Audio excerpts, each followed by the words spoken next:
Metaldeck de Acesco, el entrepiso que se adapta a todo tipo de estructura, presenta En la Hora de la Verdad, a través de Radio Red, hoy en la historia.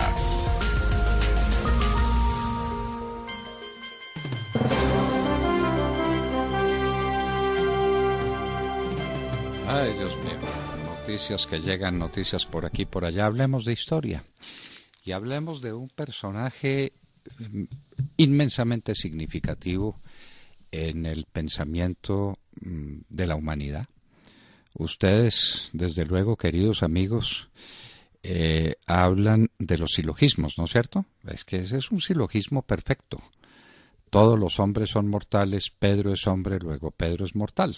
Ese es un silogismo que enlaza dos premisas y que las enlaza de manera que la consecuencia es inevitable. Si todos los hombres son mortales y Pedro es hombre, pues luego Pedro tiene que ser mortal.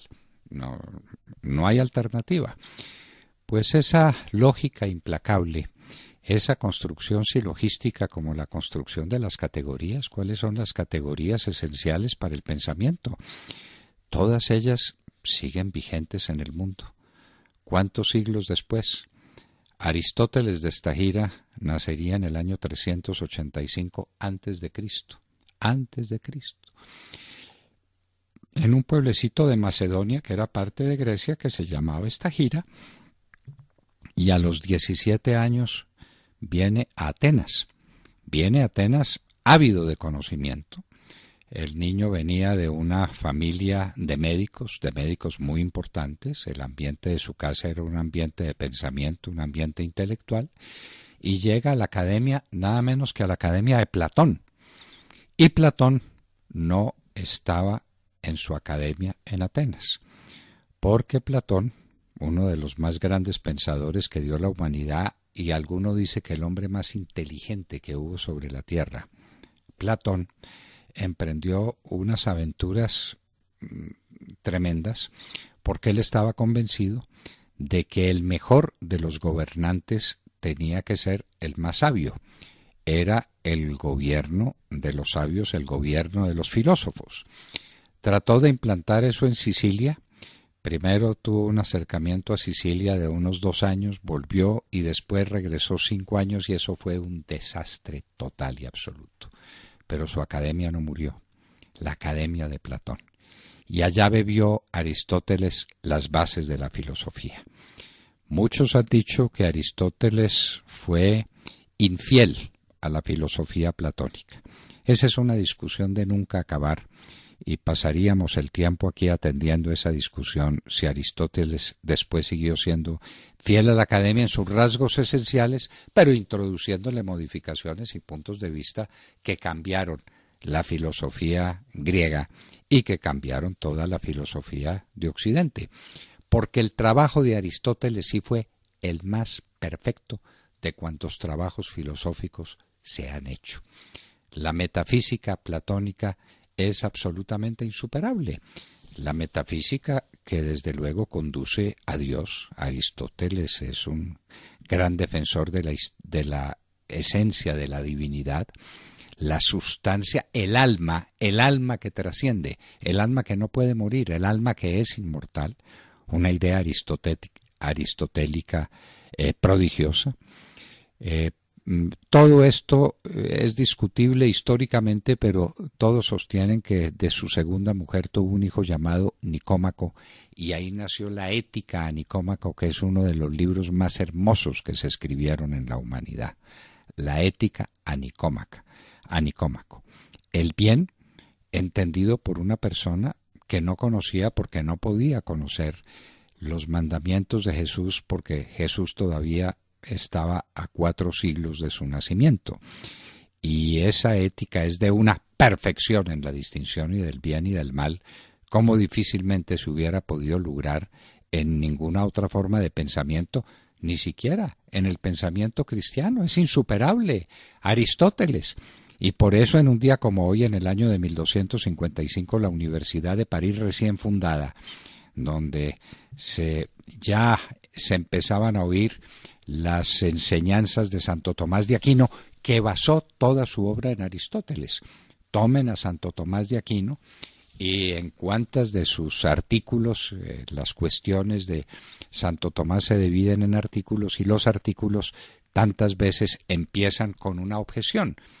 Esto estará de acuerdo con el pensamiento del filósofo. ¿Quién era el filósofo? El filósofo por antonomasia. El primer talento que produjo la historia humana, Aristóteles de Estagira. Bueno, para algunos el de Platón era un mayor talento, pero Aristóteles, ¡qué perfección! Con una condición, que Aristóteles no fue solamente un gran filósofo, sino un gran científico, guiado por el impulso que había recibido de su familia de médicos. Aristóteles fue un gran observador de la naturaleza, y a través de la observación de la naturaleza y de los juicios inductivos que conectaban, la experiencia empírica sobre un hecho particular se elevaba a través de la inducción hacia los universales, hacia las reglas generales.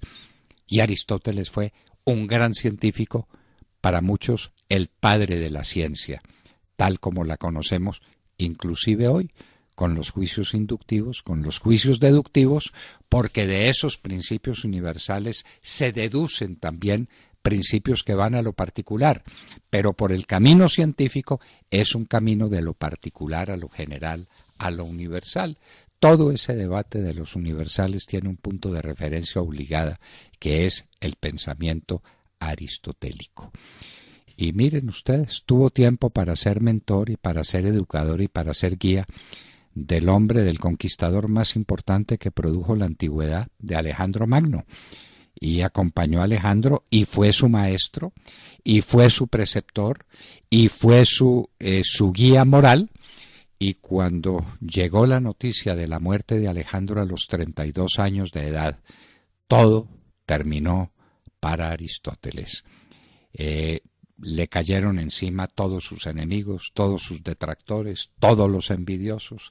Aristóteles tuvo que salir de Atenas, se tuvo que refugiar, y su último año fue un año de dolores, de amarguras, de olvidos, de abandonos.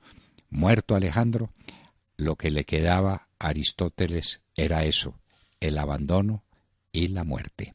Pero ahí quedan para siempre su metafísica, su lógica, su política. ¿Cuántas veces los políticos de hoy creen que están descubriendo un mundo nuevo y hablan de las cosas que descubrieron? Están en la política de Aristóteles. Lean ese libro y se economizarán cuántas discusiones. Y esto ocurría en el siglo IV antes de Cristo. Aristóteles murió pues realmente muy joven, a los 63 años de edad, después de dejar semejante legado para la humanidad. Aristóteles de Estagira, que ya en el año de 1255 era reconocido por la Universidad de París como el mentor, como el guía, como el faro que iluminaba el pensamiento filosófico de entonces y de todas las épocas. Hoy en la historia, en la hora de la verdad, 9 de la mañana, 4 minutos.